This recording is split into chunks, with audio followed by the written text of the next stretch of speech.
Baik, kita akan segera mulai. Assalamualaikum warahmatullahi wabarakatuh.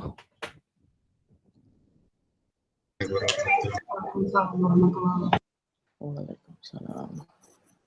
Ya, selamat pagi, salam sejahtera untuk kita semua. Selamat bergabung bagi rekan-rekan yang sudah bergabung saat ini. Dan semoga kita semua dalam keadaan sehat di tengah pandemi dan berbagai pembatasan kita untuk beraktivitas di luar. Ya, meskipun kita di rumah aja pada saat ini, rasanya nggak ada alasan untuk kita nggak produktif. Jadi kita tetap bisa belajar, kita tetap bisa menambah wawasan melalui kajian-kajian atau seminar atau sesi-sesi online yang salah satunya yang akan ikuti bersama pada hari ini, yaitu Stat Talk dengan tajuk Data Driven Decision. Dan acara ini diselenggarakan oleh Departemen Statistika IPB bekerjasama dengan Himpro Pascasarjana Statistika dan GSB Institut Pertanian Bogor. Dan saya Michael Yohansa akan memandu jalannya diskusi kita pada pagi hari ini. Oke, baik, sebelum kita mendengarkan pemaparan materi, saya akan sampaikan beberapa hal teknis untuk kelancaran diskusi kita. Yang pertama, bagi peserta rekan-rekan sekalian yang sedang tidak atau belum diizinkan berbicara, harap mematikan mikrofon.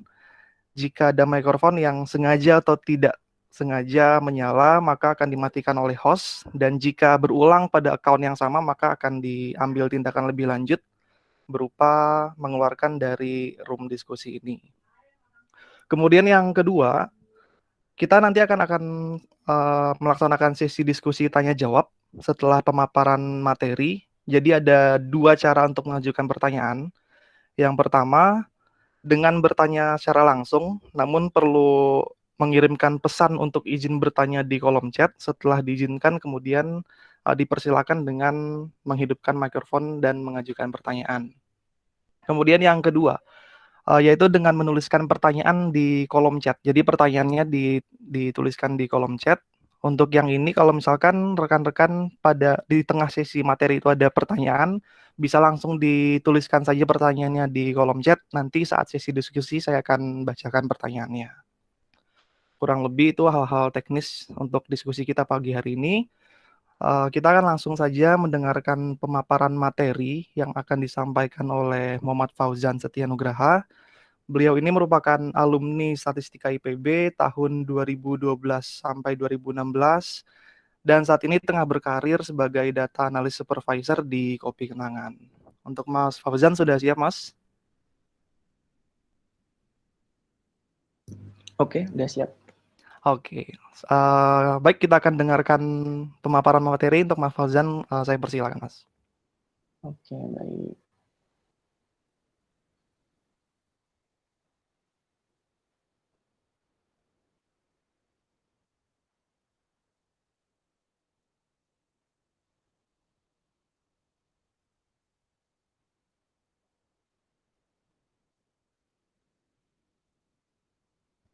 Oke, selamat pagi semua.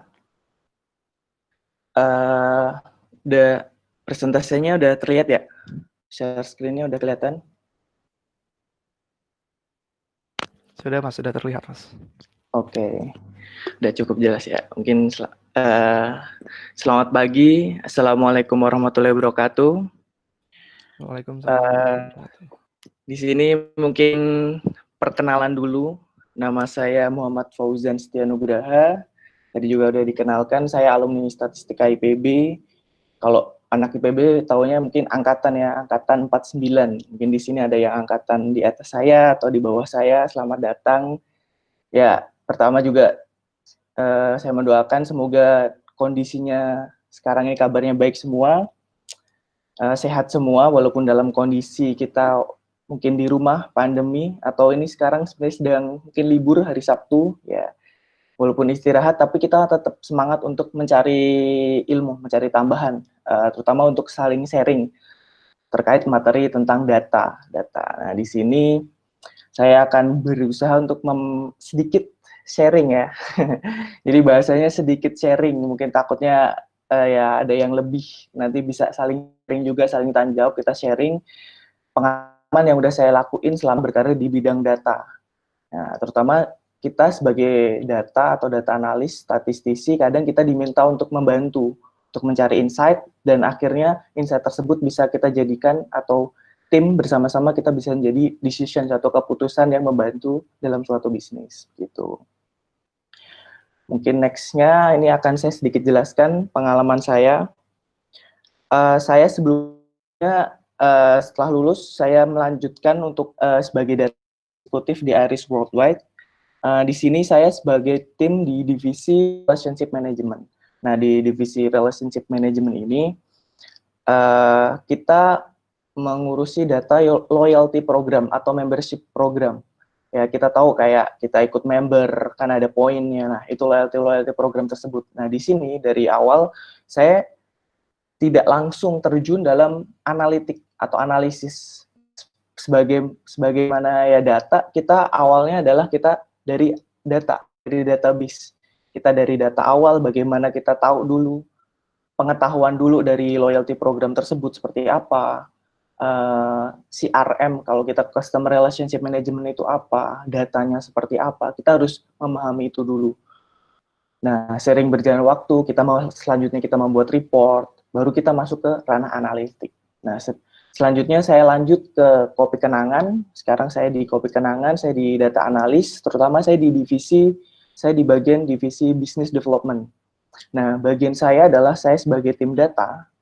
Saya dan rekan saya sebagai tim data di business development itu membantu tim, terutama untuk mengolah atau menganalisis menu-menu baru atau kita untuk tempat yang baru, potential location, kayak gitu. Jadi kita di business development, kita ada menu baru, kita menganalisis atau memperlihatkan reportnya, dashboardnya, dan membantu tim melihat, oh pola apa sih yang dengan menu baru ini. Nah, nanti kita akan memutuskan apakah menu ini lanjut atau tidak. Ataupun dengan lokasi-lokasi baru, kita potential location, misal kita mendapat data lokasi, kita nanti memap lokasi tersebut, kira-kira potensi atau enggak sih jarak lokasi ini dengan lokasi kita seperti apa, terus terkait demografi di situ seperti apa, kepadatannya seperti apa, trafficnya seperti apa, potensi atau tidak untuk kita jualan di situ, kayak gitu. Jadi itu juga salah satu decision yang bisa dibuat, dan nanti juga mungkin di situ juga bisa dibikinin model, apakah nilai atau model dari tempat atau titik tersebut udah memenuhi syarat atau belum untuk bisa kita tentukan kita akan menaruh di situ. Mungkin itu, dan mungkin sedikit disclaimer juga, ini pengalaman saya sebagai data mungkin akan berbeda dengan orang-orang yang lain juga, karena saya juga sempat sharing dengan teman-teman saya yang di bidang data. Ketika kita masuk di ranah data ini kan percabangannya banyak, kita harus tools-nya juga banyak, cabangnya juga banyak, ada mungkin kita tahu ada business intelligence, BI, ada data scientist, ada data analis, ada data engineer, dengan tools-tools masing-masing, dengan ranah masing-masing. Serta dengan, kalau kita data ini, serta dengan bisnis atau bidang masing-masing. Bisnisnya berbeda, datanya pun kadang berbeda. Misal ada yang tadi loyalty program dulu, nah, itu datanya berbeda dengan sekarang saya ketika di Kopi Kenangan. Atau di tempat lain, dengan bisnis yang berbeda, pengetahuan yang kita tahu tentang data tersebut juga berbeda. Nah, itu penting. Mungkin bagi teman-teman yang masih kuliah atau mau fresh graduate, mau mencari experience atau mencari kerjaan di bidang data. Nah, sangat penting untuk berusaha untuk memahami data itu sendiri. Atau ketika udah masuk ke tempat kerja, pertama paling penting adalah kita harus memahami bisnis apa sih yang sedang kita data apa sih yang perlu kita pahami di sini. Misal kopi, ya saya harus paham nih, sekarang ini saya harus bisa memahami jenis-jenis kopi, data dari kopi tersebut, menu-menunya apa aja, kenapa sih menu ini laku atau enggak, kan itu akan bisa menentukan kita untuk memberikan insight, dan membantu dalam membuat decision atau keputusan, kayak gitu. Selanjutnya, nah ini sedikit ya, ini gambaran, ini dari experience saya, dari pengalaman saya akan sedikit sharing terkait ini, cycle ini, atau apa ya, cycle flowchart inilah. Nah, data driven decision ini Ini adalah kayak bagaimana suatu perusahaan atau instansi itu atau individu lah, kita bisa aja memanfaatkan data dalam mengambil keputusan. Dan dengan data itu juga kita bisa mengevaluasi dari keputusan-keputusan tersebut, dan kita cycle, kita akan berulang-ulang lagi. Dari awalnya ada data, kita memahami data tersebut, kita proses datanya, data processing, kita proses dengan cleansing, kita deskriptif, kita explore, dan menghasilkan suatu report, atau biasanya juga ada yang menjadi dashboard. Nah, dari dashboard atau report inilah part kita sebagai data analis, kita bisa memberikan insight. Kita bisa, karena kita tahu nih datanya seperti ini, kita tahu bisnisnya, oh tentang kopi itu seperti ini, datanya seperti ini, kopi seperti ini, hasil analisisnya seperti ini, wah reportnya, kita baca report, menurut kita tuh seperti ini. Nah, kita bisa sharing, kita bisa kasih insight, kita discussion.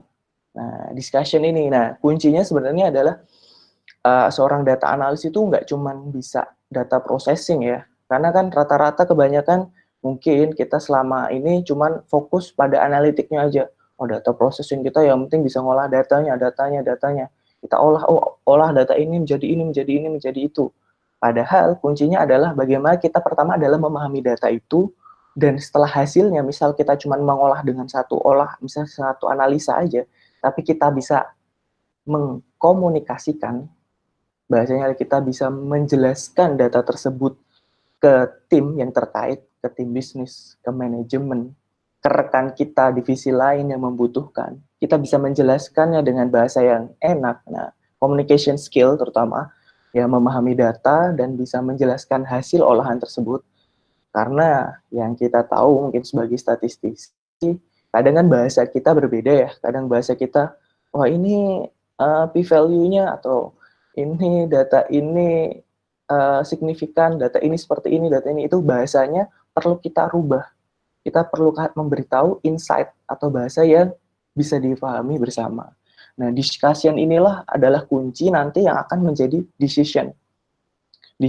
Nanti decision tersebut, contohnya nanti mungkin kita akan menentukan apakah menu tersebut tetap lanjut di Kopi Kenangan atau itu, atau misal apakah kita perlu melakukan campaign untuk member A, suatu grup member A ini karena member tersebut udah lapse atau udah churn, maksudnya udah nggak aktif lagi nih, kita apa perlu ngasih campaign atau enggak. Nah, itu nanti decision tersebut kita tentukan ketika kita discussion. Nah, decision ini perlu data analis, perlu tadi dari report atau dashboard atau analisa tadi, walaupun analisanya sederhana, cuma deskriptif misal ya, yang saya alami misal saya cuma deskriptif, tapi kadang orang lain selain kita data, kadang belum tentu bisa membaca itu. Kadang mereka cuma melihat sebagai grafik, wah naik, wah turun, wah grafiknya naik turun, tapi tidak tahu maksud dari situ gitu. Misal kita melihat data, grafik naik, turun, terus naik lagi. Nah, orang lain cuma melihat, wah ya bersyukurlah naik nih, akhirnya naik, tapi enggak, kita bisa melihat, oh di situ ada turunnya, ada outlier, oh ada yang turun dan parah, itu kenapa, kayak gitu. Kita bisa menyampaikan, oh ini ada turun. Nah, kita mengulik datanya, kita memahami datanya, ternyata yang turun itu karena ini, karena apa gitu. Kita bisa discuss di situ, kita bisa sampaikan, dan akhirnya bisa mengambil keputusan untuk dengan data tersebut kita melakukan sesuatu seperti itu. Dan ini berulang ya. Jadi tadi udah ada problem, mungkin terus akhirnya kan kita evaluasi, terus nanti ada ide lain. Oh, kita mau melakukan apa lagi? Atau ada masalah lain yang perlu kita selesaikan.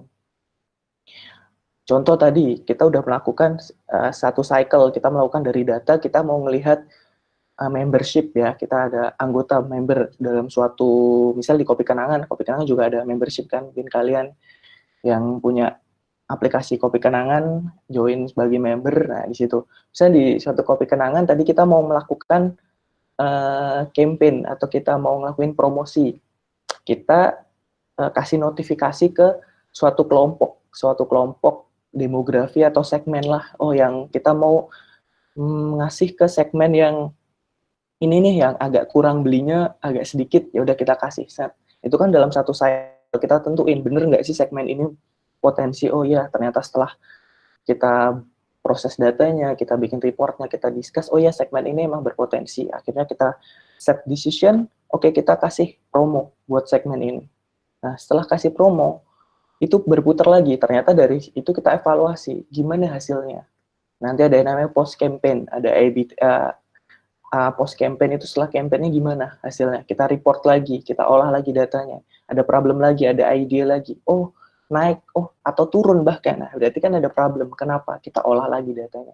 Nah, data driven decision itu seperti itu. Kita akan terus berputar dari data, dari problem ke data, terus kita proses, kita report, kita discuss lagi, dan ada decision. Terus kita evaluasi lagi.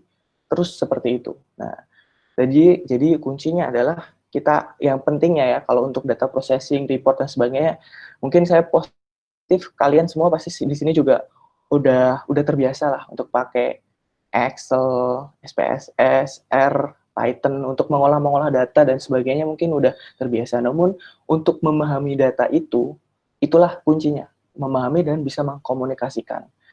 Ntar kita juga bisa dari memahami data, kita juga akan bisa memahami problem atau ide apa yang disampaikan ke kita. Karena kadang ada goals dari manajemen nih. Oke, pengennya seperti ini. Nah, kita perlu memahami itu. Nah, bagaimana memahaminya? Ya dengan cara kita memahami data itu. Oke, nah next. Ini selanjutnya terkait data. Ini mungkin lebih ke sharing aja. Ini data-data yang pernah saya kerjakan. Beberapa data ya, mungkin ada yang lain yang saya agak terlupakan. Pertama, membership data. Di sini di sini tadi, untuk memahami data itu kita juga perlu membeda-bedakan kayak, oh ini tuh termasuk data apa, ini data apa. Kita harus tahu itu.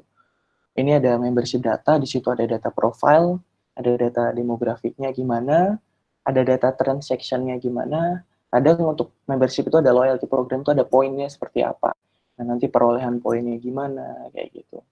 Nah, ada juga data contact center, atau biasanya kan ada yang call center, kita telepon, kita kadang ditelepon, ada email marketing, campaign result. Nah, mungkin kalian juga mungkin sering ditelepon ya, ada yang ditelepon, ada di SMS, atau ada email. Nah, itu tuh di balik itu ada orang yang mengurusin datanya, ada yang orang yang kayak, wah ini segmen ini nih yang perlu kita telepon nih. Nah, dulu seperti itu, jadi kayak kita mengumpulkan dari data member, mana nih member-member atau anggota-anggota yang perlu kita call nih, untuk kita ingatkan, wah kok udah lama nih tidak aktif, kita telepon.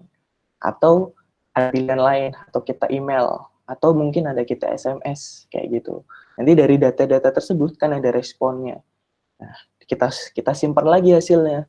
Hasil dari call-nya seperti apa? Oh, hasil dari call-nya kan ada kuesionernya, ada pertanyaannya ya. Oh, pertanyaan A, jawabannya ini. Pertanyaan B, jawabannya ini. Pertanyaan C, jawabannya ini. Nah, dari data-data itu juga kita olah lagi. Hasilnya seperti apa? Seperti itu. Ada call center, ada emailnya pun seperti itu. Ada open rate-nya seperti apa. Nanti untuk email pun, jadi data itu juga kita harus memahami juga terkait mediumnya. Email contoh.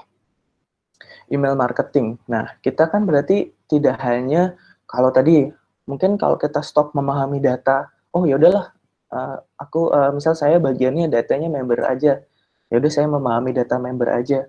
Ternyata itu nggak cukup. Nanti ketika kita email dan sebagainya, ternyata di email itu nanti ada namanya data open rate, terus click to rate, data-data yang lain yang menyertai data email tersebut. Nah, kita sebagai data analis, ya kita harus wajib belajar lagi. Wah, ini berarti harus paham juga nih, apa sih bedanya open rate, bagaimana sih ngitungnya open rate, bagaimana sih ngitungnya click to rate. Nah, kita memahami data, itu adalah proses memahami data itu. Call center pun seperti itu, misal hasil call-nya. Nanti kalau dulu saya ada namanya, bahasanya ada unconnected, uncontacted. Nah, nanti ada yang contacted. Nah, yang contacted nanti di dalamnya ada bagaimana, oh ada yang terjawab pertanyaannya, ada yang tidak, jawaban pertanyaannya seperti ini, seperti gimana. Nah, kita juga harus wajib memahami hal itu. Kenapa? Karena kalau kita nggak memahami, ya bagaimana kita bisa memberikan insight. memberikan insight atau hasil dari, misal kita mengolah hasil data tersebut, deskriptif, hasilnya seperti ini, yang ternyata yang tertelepon atau terkontak kecil berapa persen aja, tapi kita nggak tahu bahasanya, kan ada bahasanya, ada uncontacted, ada unconnected, ada contacted. Yang tinggi itu misal uh, uncontacted. Uncontacted ini sebenarnya nyambung, cuman nggak diangkat. Nah, misal kayak gitu. Tapi kita nggak paham, kita nggak memahami data tersebut. Kita cuma ngasih data ini. Wah, kecil banget nih. Berarti orang-orang yang lain pun yang lihat cuman akan melihat di bagian, oh, kecil banget nih datanya yang tertelepon. Padahal yang sebagian besar datanya adalah tadi sebenarnya nyambung, cuman belum diangkat aja. Nah, ini kan kita bisa cari insight. Oh, mungkin waktu kita telepon tidak pas. Mereka sedang sibuk. Kita akan coba lagi dengan sampel, oh kita coba telepon waktunya yang pas di mana. Atau dari data yang tertelepon, kita bisa cek waktunya. Mereka itu rata-rata di waktu jam berapa paling tinggi. Oh, ternyata jamnya siang atau pagi gitu. Oh, berarti kita akan berusaha untuk memaksimalkan di jam-jam yang seperti itu. Nah, itu kan kita makanya kita perlu memahami data. Itu contoh gitu loh kan, memahami data di berbagai bisnis gitu loh. Dan berbagai medium. Nanti mungkin teman-teman juga tahu ada sekarang namanya ada Google Analytics juga. Ada mungkin nah dari Google Analytics web based atau SEO dan sebagainya. Kita juga harus tahu di Google Analytics itu apa aja sih datanya. Di situ akan ada banyak lagi data dengan banyak lagi definisi gitu loh. Dan insight atau ya nanti yang insight yang bisa membantu decision agar kita bisa diskusi tadi dengan manajemen atau stakeholder itu perlu untuk memahami data. Nah, untuk selanjutnya ada juga nih di sini ada sales, ada store location di Kopi Kenangan misal. Nah, saya juga harus memahami nih tempat tokonya itu tipe tokonya seperti apa, tempatnya di mana. Kan Kopi Kenangan banyak nih, ada di mall, ada di SPBU, mungkin ada yang di office, ada yang ruko, ada yang tipenya seperti ini, seperti itu. Nah, ketika kita melihat misal saya diminta untuk melihat reportnya seperti apa uh, di stores gitu loh. Oh, yang ini kok turun ya penjualannya. Nah, kita harus tahu yang turun ini rata-rata ini. Misal ada beberapa kok turun nih secara average secara umum. Nah, ternyata yang turun itu yang mana? Tipe yang seperti apa? Nah, kita bisa menjelaskan kenapanya kayak gitu. Dan juga saya juga data lokasi kayak gitu. Nah, lokasi ini titik-titik ya kita juga sebagai data analis juga harus explore ya. Kita harus siap untuk misal ya belajar untuk wah bagaimana sih mapping nih data nih lokasi nih titik-titiknya. Saya juga belajar mungkin di sini juga sering pakai R ya, bisa tuh pakai R. Ya, kemarin juga coba pakai R, pakai ada leaflet dan sebagainya, kita nitik-nitikin lokasi pakai longitude latitude. Kita bisa ngelihat heat map pakai kita bisa lihat potential location dari situ nanti gitu data. Nah, ini bagian data. Mungkin bagian inilah yang menurut saya salah satu awal kita untuk data driven decision. Nah, bagaimana kita bisa memberikan decision atau insight kalau datanya sendiri kita tidak memahaminya dengan jelas gitu. Next-nya adalah data processing. Nah, ini mungkin saya agak sedikit lebih ke poin-poinnya aja ya. Tadi kan lebih karena saya akan lebih kuat tadi di datanya. Datanya akan itu penting. Nah, data processing saya mungkin teman-teman juga udah sering lah. Tapi ya mungkin dalam pengalaman saya pas selama kerja ini juga sering bertemu nih anak-anak ya fresh graduate. Saya pun dulu seperti itu, ada fresh graduate atau yang kalau anak statistika IPB mungkin PL, magang, PKL. Nah, di sini data cleansing ini ya data yang bagian paling penting menurut saya. Awal bagian penting itu. Kadang kita di kampus kan lebih sering mendapatkan data yang sudah ada. Kita langsung eksplorasi, kita uji asumsi mungkin ya. Kita mau seperti apa. Nah, tapi kita tidak tahu sebenarnya data itu aslinya di keadaan aslinya itu tidak sebersih itu. Nah, makanya data cleansing ini sangat penting. Data cleansing ini adalah proses di mana kita cek datanya. Kita tahu datanya apa aja, kita tahu domain knowledge-nya apa. Nah, dari situ kita cek ada yang tidak pas atau enggak gitu. Contoh mungkin missing value. Nah, itu penting tuh, missing value di bagian mana, terus kenapa ini missing kayak gitu. Kita penting kita cek. Atau duplicate. duplicate ini ya banyak kan, kadang kejadian suatu sistem leadership atau gimana datanya duplicate. Nah, kita perlu cek itu duplicate-nya kenapa. Nah, seberapa besar sih, berapa persen duplikasinya. Nah, itu kita perlu cleanse gitu.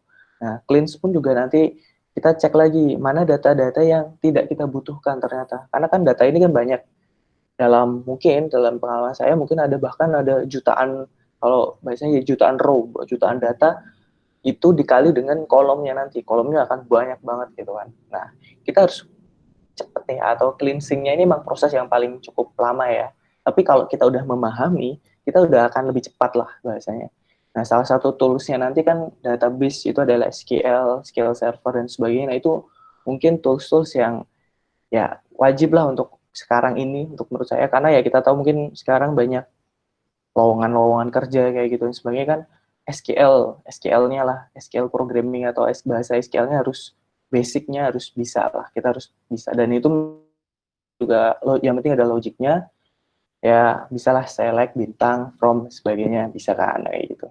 Nah, selanjutnya ada data transformation. Nah, data transformation ini adalah ketika kita udah mendapatkan data yang kita butuhkan dari data cleansing, dari jutaan data tersebut kita butuhnya data seperti ini udah tidak duplicate, terus data tersebut udah kita tahu nih udah missing value-nya udah sesuai atau udah hilang atau udah kita ganti, kita benerin.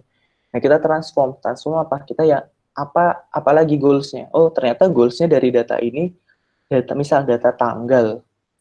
Kita butuhnya datanya adalah data bulan. Nah, kan kita perlu transform atau ada perhitungan. Nah, kita perlu transformkan dari hitungan ini ke hitungan A gitu. Dari mungkin kode A ke kode B kayak gitu. Itu kita transform.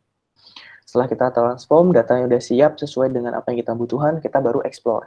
Explore dan descriptive analysis ini jadi satu ya, mungkin eksplorasi. Nah, mungkin di kampus juga udah pernah kalau yang belum mungkin, yang udah lulus atau yang udah S2 mungkin di kampus juga pernah dijelaskan juga eksplorasi.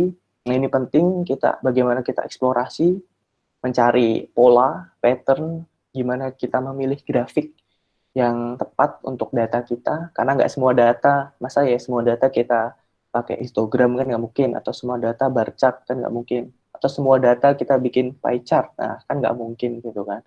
Nah, jadi eksplorasi ini perlu, bagaimana kita mencari outlier, mungkin awalnya mungkin outlier dulu nih, wah outlier mana nih, outliernya nih, ya gitu, dari outlier gitu kan nanti kita bisa, bahkan dari outlier, kadang kita bisa nemu insight gitu loh. Kita bisa langsung nih dari data processing, eksplorasi, kita nemu outlier, kita bisa kadang langsung saya sampaikan nih ke tim yang terkait, kita langsung diskusi langsung kan, discussion kita, set, ini nemu nih sesuatu yang aneh, janggal, dan kejanggalan tersebut itu bisa gimana ini, perlu bisa dijelaskan atau enggak, ada insight-nya atau enggak, oh ada ini ya, kita langsung bisa menyelesaikan itu, bahkan dengan outlier gitu loh. Nah, nanti mungkin dengan eksplorasi yang lain, mungkin pattern, trend, nah kayak gitu. Mungkin dari pie chart-nya berapa persen, deskriptifnya gimana. Nah, itu kita bisa membantu untuk mencari insight gitu. Nah, ini untuk tools-toolsnya, berusaha untuk lebih familiar lagi ya, untuk terutama database ya. Database ini udah di mana-mana, udah sangat-sangat harus familiar. Ada SQL Server, MySQL, Postgre. Sebenarnya secara bahasa hampir-hampir sama, SQL Server, MySQL, PostgreSQL, dan mungkin NoSQL atau yang lain. Itu bahasanya hampir sama, cuman tapi ada sedikit perbedaan. Mungkin SQL Server ada bisa seperti ini, MySQL ada lagi, Postgre ada sedikit perbedaan, tapi secara umum bahasanya sama. Terus selanjutnya ada processingnya, mungkin ada kita pakai Excel, spreadsheet ya. Jadi jangan kaget ketika kerja kita nggak langsung dihadapkan, misal, wah saya dulu pas di kampus pakainya R gitu, saya pakainya Minitab, saya pakainya SPSS atau SAS, kok di sini cuma ada Excel gitu di kantor, terus gimana nih, harus gimana. Nah, itu kita jangan sampai seperti itu, kita harus beradaptasi.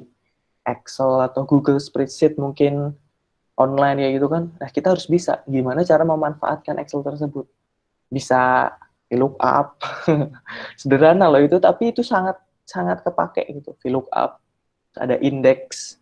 Nah, itu sangat sangat sangat kepake lah ibaratnya, ada VLOOKUP, index, cleansing di Excel kayak gitu.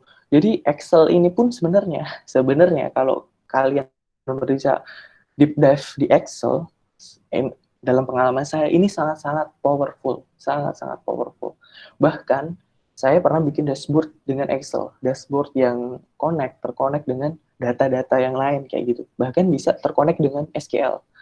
Jadi dashboard tersebut connect dengan database, tinggal diklik bisa muncul hasilnya, bisa langsung bikin chart, langsung bisa update datanya, bahkan bisa kita geser kayak seperti halnya dashboard kita bikin di Tableau kayak gitu. Nah, kalau kita bisa menguasai Excel dan mungkin sekarang ini ada Google Spreadsheet juga, kayak jadi udah online semuanya. Nah, kita bisa bikin dashboard dari situ aja, itu udah powerful. Kita bisa connect datanya, terkoneksi antar Google, antar Excel kayak gitu. Nah, lebih advance lagi processing kita, analitik kita pakai R, pakai Python, Minitab kayak gitu. Nah, pun ya saya beberapa kali pakai. Nah, ini adalah di level dimana tadi kita memahami data, kita udah proses datanya, kita udah dapat report dashboard, kita diskusi, kita dapat insight sebenarnya dari situ. Nah, insight-nya ini kan bertahap ya. Insight tersebut bertahap. Pertama di level awal dulu nih, kita dari tahu dulu nih reportnya seperti ini, kita mau ngelakuin campaign ini. Kan lama-kelamaan kita nggak cuma ngelakuin campaign kan, kita evaluasi campaign tersebut. Nah, terus ada pola dari member tersebut yang akan mulai kita ketahui. Nah, dari pola tersebut kita tahu nih, wah kita perlu memodelkan member-member ini. Nah, kita masuklah ke ranah analitik yang lebih lebih kan di Excel kita nggak bisa sih kita bisa bikin model di Excel, cuman dengan data yang lebih banyak atau proses yang lebih complicated, nah kita bikin model nih di R atau di Python. Kita melihat churn churn modeling, kita bikin modelnya, churnnya gitu, atau apa ya, kalau di member itu ketika member kan ada klasifikasinya, mengklasifikasikan member. Mungkin ada member ya, kita bagi 4 member misal, 3 member yang loyal, member yang sedang-sedang saja, sama member yang berpotensi akan keluar. Nah, misal 3 ini. Nah, kita kan membuat model nih. Tujuannya membuat model adalah ketika ada member yang masuk atau anggota member baru, kita bisa memodelkan nih. Misal dia udah transaksi 1 minggu atau 1 bulan, kita tahu nih, oh dia akan masuk ke loyal. Nah, ini butuh model. Nah, taunya kita loyal ini pun kan dari proses insight-insight sebelumnya. Nah, ini next insight-nya atau next level-nya, ada advance-nya adalah kita bikin modelnya kayak gitu untuk mempermudah dalam kita lebih cepat dalam memutuskan suatu keputusan seperti itu. Nah, selanjutnya ada Python juga. Terus dashboard-nya mungkin juga perlu kita pelajari bagaimana bikin visualisasi yang bagus. Gitu. Ada Power BI, Tableau, Metabase. Di R pun juga ada namanya Shiny Dashboard gitu. Dan ini juga cukup, menurut saya kan saya pengguna R, lebih condong ke R. Walaupun saya juga pakai Python juga sih. Saya juga beberapa kali pakai Python. Tapi sekarang lagi condong pakai R untuk terutama bisa Shiny dashboard-nya. Jadi apa yang saya lakuin, saya bisa langsung visualisasikan dengan lebih bagus kayak gitu. Sekarang saya mungkin lagi ngerjain mapping kayak gitu kan, pakai peta, heat map kayak gitu, terus titik-titik lokasi. Nah, itu saya pakainya R dan bisa langsung saya present dengan Shiny dashboard kayak gitu. Dan Metabase sih, di kantor itu ada Metabase, itu juga salah satu dashboard tuh, kayak kita bisa visualisasikan, report yang udah biasa kita visualisasikan. Mungkin di tools ini kita tahu gini, mungkin untuk teman-teman semua ya, mungkin yang masih baru atau masih di kuliah atau mungkin yang udah kerja pun, kita tahu tools ini tuh berkembang.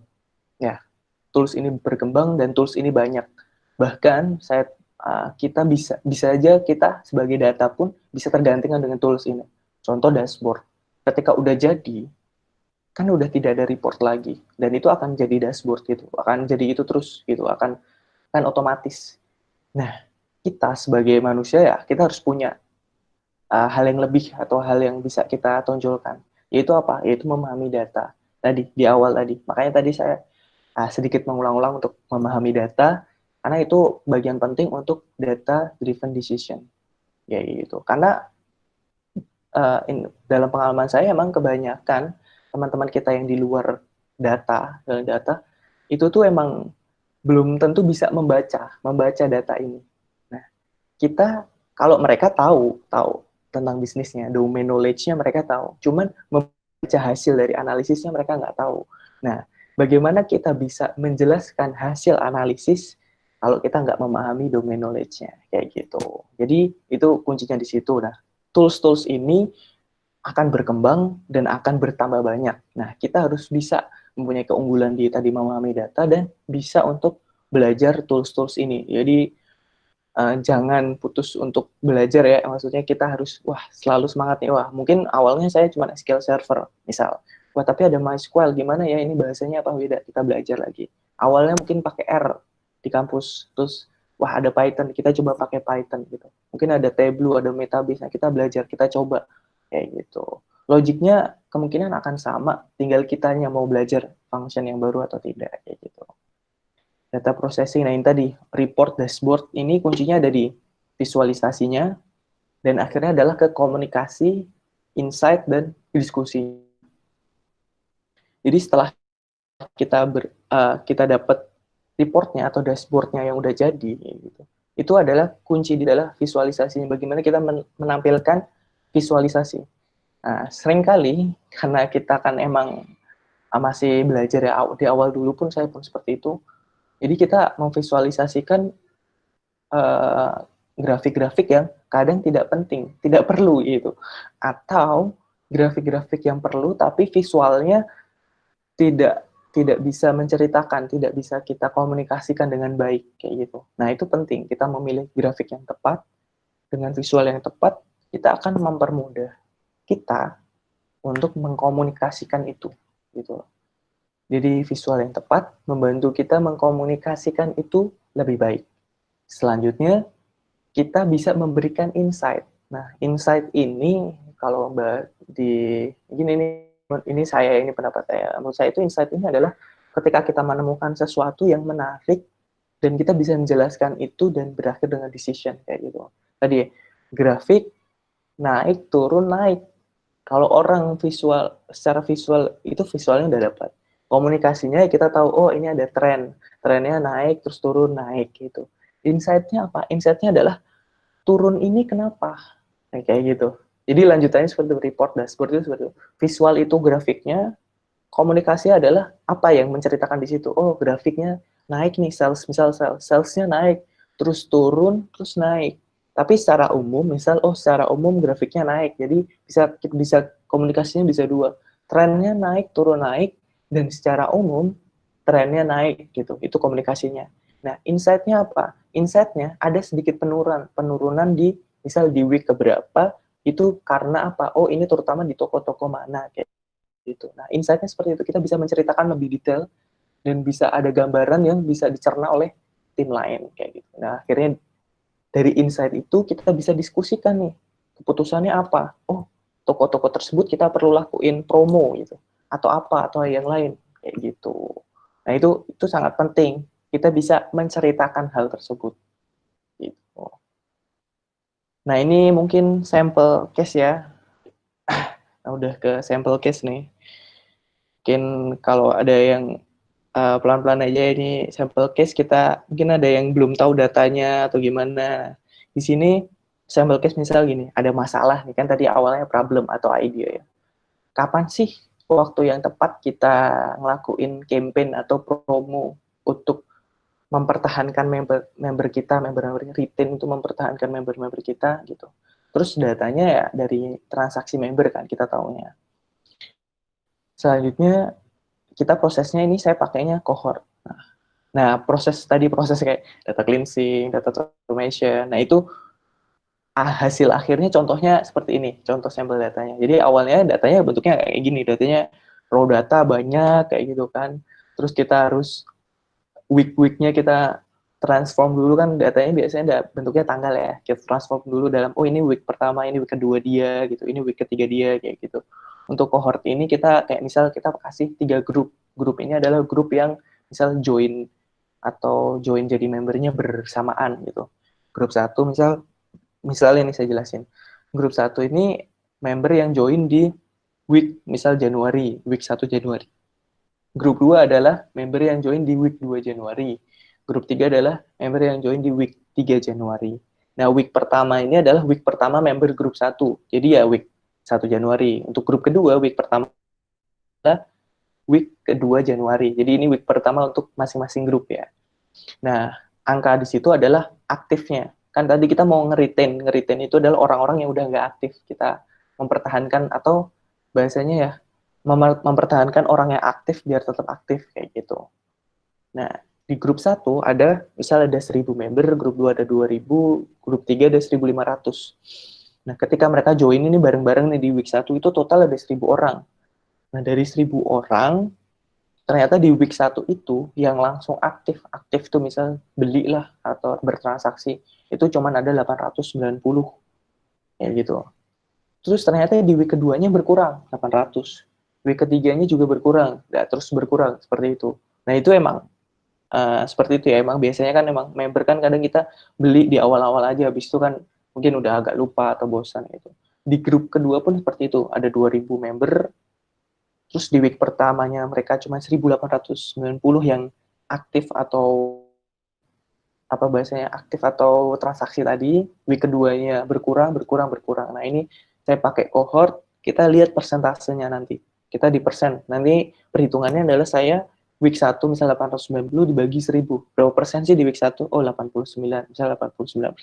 Di week 2 berapa persen, terus turun terus. Nah, dari tadi prosesnya kan tadi ada data cleansing, ini datanya udah saya cleansing, kita ambil bagian-bagian yang penting, terus saya transform jadi week, saya ubah lagi jadi satu kelompok, saya hitung lagi, saya count, ini berapa yang aktif, nah itu transform, selanjutnya kita eksplorasi, terus kita bentuk grafik, kita jadiin report, gitu. Nah, contohnya ini, tadi dari data tersebut, hasilnya adalah mungkin di grup 1, 2, 3, ternyata punya pola yang sama, walaupun ada sedikit perbedaan, tapi punya pola yang sama. Itu di mana? Oh, ternyata di week 3 dan 4, ya, ini ya, di week 3 dan 4 terjadi penurunan yang signifikan. Signifikan banget nih. Sekitar berapa persen tuh? Bisa sampai 30-40% penurunannya di week ke-3 dan ke-4. Nah, ini untuk report itu seperti ini. Ini dari saya. Ini versi saya, ini report seperti ini. Hasilnya report itu seperti ini. Kita terus communicationnya atau ada report bahasanya adalah ini, ada tulisannya. Misal, there is a significant decrease between week 3 to week 4 gitu. Kita ngasih tahu nih, ada report seperti ini. Nah, insight-nya adalah berarti insight itu kadang bisa bisa aja next-nya itu gimana nih? Oke, next-nya ini kita berarti perlu tadi kita sambungin dari pertanyaan pertama. Kapan sih waktu yang tepat kita ngelakuin promo atau untuk gimana biar membernya tetap bertahan? Oh, berarti dari data ini kita tahu di week 3 dan 4 kita perlu melakukan promo antara week 3 dan 4 biar member-member di week ketiga tadi misal ada 700 member grup 1 tadi bisa tetap di week keempatnya mereka masih aktif lagi, masih beli lagi, ya gitu. Jadi di week 3-nya 700, di week keempatnya jangan sampai turun sampai 300, tapi misal masih bertahan di 700 atau di 600, atau bahkan kita agak mundur ke belakang, kita bisa promo lagi member-member yang di week-week sebelumnya biar balik lagi juga, kayak gitu. Jadi bisa tetap stabil lah, penurunannya tidak signifikan. Nah, nanti selanjutnya untuk penurunan atau yang lapse, nanti kita bisa next lagi nanti kita bedain. Jadi dalam suatu, jadi kalau untuk bisnis, dalam satu campaign, dalam satu kali kita melakukan, misal, kita mau ngelakuin campaign nih, itu kadang tuh nggak cuma ke satu. Jadi ke satu, ini satu kasus ya, satu kasus untuk retain. Nah, bisa aja nggak cuma satu retain tadi, decision yang lain itu bisa, misal dalam satu grafik ini kita bisa ngelihat beberapa decision gitu loh. Nanti setelah discussion, misal dari komunikasi, kita decisionnya itu apa aja. Pertama, campaign-nya di week ketiga dan 4. Terus selanjutnya kita bisa dari decision kita sebenarnya bisa ngelihat di week pertama nih. Di week pertama aja kita nggak 100%. Nah, kita bisa ngebuat decision kedua. Kita perlu nge-retain member, atau bukan nge-retain bahasanya, mengaktifkan member yang udah daftar. Nih ada 20%, dan ini ada 80% ya di week pertama. Ada 20-an persen member yang tidak aktif. Nah, itu udah ada 2 decision nih. Dari satu grafik, kalau kita komunikasikan tepat dan kita tahu ini data tentang apa, kita bisa ngasih tahu tuh. Pertama, untuk sesuai tadi kasusnya adalah campaign-nya di week ketiga dan keempat. Kedua, di week pertama ternyata kita nggak 100% loh gitu loh. Dari orang yang daftar ternyata nggak semuanya langsung beli gitu loh. Atau tidak semuanya langsung melakukan aktif, misal tuker poin atau gimana. Nah, kita perlu nih 100 biar 100% gimana? Oh, berarti kita perlu campaign ke 20% orang yang lain kayak gitu. Udah ada dua decision tuh. Nah, selanjutnya pun bisa nih ada decision ketiga, kita ngelihat ke yang udah lama nih. Yang udah lama ini nanti kita bisa ngelakuin yang namanya decision ketiga adalah kenapa kita nggak survei nih? Ini kan ibarat data ini kan datanya udah terjadi ya. Nah, kita akan lakuin campaign mungkin untuk selanjutnya nih. Nah, data-data yang udah terjadi ini kan berarti kan orang-orang yang udah terlanjur udah nggak aktif nih. Sisanya cuma 20%. Berarti ada sekitar mungkin 80 atau 60% yang lain ini udah nggak terlanjur aktif. Nah, berarti yang ketiga adalah decision ketiga. Kita bisa ngomong, oh yang 60% ini perlu kita aktifin lagi. Gimana caranya? Mungkin kita kasih email, atau kita telepon, atau kita lakuin survei. Kita sembari nanya alasannya, ya kan? Misalnya kita biar tahu nih kenapa mereka nggak aktif, atau apakah hanya lupa, atau udah bosen, atau mereka pindah ke brand yang lain gitu, atau misalnya kita misal kalau kopi kenangan misal pindah ke belinya udah nggak beli kopi kenangan kayak gitu. Jadi dari satu grafik kita bisa, kalau kita tahu data ini tentang apa, kita bisa mengkomunikasikan tadi datanya dan kita bisa bantu membuat 3 decision nih. Campaign yang mau kita lakuin apa aja. Seperti itu. Cukup jelas ya. Nah, ini sampelnya seperti ini dan mungkin sampel-sampel yang lain ya masih banyak. Kita bisa mungkin nanti kalau ada waktu yang lain saya bisa sembari jelasin beberapa sampel case bagaimana kita membuat decision mungkin dengan beberapa grafik aja, terus bagaimana kita mengkomunikasikan grafik itu agar tadi semua decision yang dilakuin oleh stakeholders atau bisnis atau ya manajemen, mereka emang benar-benar berdasarkan grafik, mereka nggak cuma melihat reportnya aja, tapi mereka melakukan decision berdasarkan hasil komunikasi tersebut, gitu. Hasil dari apa sih insight dari ini. Nah, kalau kita misal ini umum ya, kita nggak ngelihat nggak pakai komunikasi apa kita cuma ngelihat grafik ini. Ya stakeholders atau manajemen pun cuma akan melihat, wah turun nih, ya udah paling mereka akan, ya kenapa ya, langsung akan secara umum rata-rata akan lakuin, ya udah yuk kita langsung bikin promo gede-gedean untuk semuanya gitu. Padahal sasaran mereka nggak harus semuanya, mereka cukup menyasar ke berapa persen tadi yang perlu kita sasar gitu loh. Dan waktunya yang mana nih? Kan kalau nggak ada week-nya atau gimana kan mereka akan, ya udahlah kita langsung bikin promo sekarang kayak gitu. Tapi ternyata tidak tepat gitu loh. Promo tersebut misal harus dilakukan di week ketiga, week keempat member tersebut. Terus ternyata ada bagian ini, ada itu. Nah, kayak gitu. Makanya perlu memahami data sebagai data analis dan bisa mengkomunikasikan itu agar benar-benar bisa terjadi namanya data driven decision kayak gitu. Nah, ini udah masuk ke conclusion ya. Udah hampir jam 10 juga. Pas. Conclusion. Wah, pertama tadi yang saya ulang-ulang, mungkin sampai bosen ini kalian ya. Understanding the data, termasuk business understanding. Jadi kita juga harus tahu nih bahasanya, bisnisnya. Baru sekarang saya tahu nih, ada kopi, ada robusta, ada arabica, prosesnya, grindernya gimana, ya gitu. Wah, ada tipe-tipe, ada kopi itu, ada latte, ada ini, dan saya harus tahu nih. Terus toko-tokonya itu gimana sih, toko-toko itu seperti gimana. Terus pas di bisnis sebelumnya, saya di loyalty program, saya harus tahu nih, CRM gitu, CRM itu gimana ya, gitu. Email marketing itu gimana, call center itu gimana, saya harus tahu call center gitu. Bagaimana membuat script untuk call center gitu, bahkan seperti itu. Bagaimana input data call center ya gitu. Nah, ini kan termasuk memahami data. Email marketing, saya harus tahu SMS itu gimana. Bagaimana sih, bahasa di SMS itu, gitu. Memahami data itu. Terus, di sebelumnya juga memahami brandnya, produknya, ya gitu. Ini brand ini tuh untuk usia seperti ini seperti ini. Nah, harus memahami. Terus, membernya itu seperti apa. Membernya segmennya adalah menengah ke atas. Kita harus paham itu seperti apa, kayak gitu. Terus, adaptasi dengan tools-tools baru tadi di kampus kita mungkin belum terlalu ya, kita ada belajar database juga ada, cuman kita belum terlalu memahami, tapi kita nanti di tempat baru kita beradaptasi tadi. Tools itu akan berkembang sering berjalan waktu. Mungkin di teman-teman mungkin ada yang data scientist atau data engineer, toolsnya mungkin beda. Ada namanya ETL, ada Spark, ada Hadoop, dan sebagainya.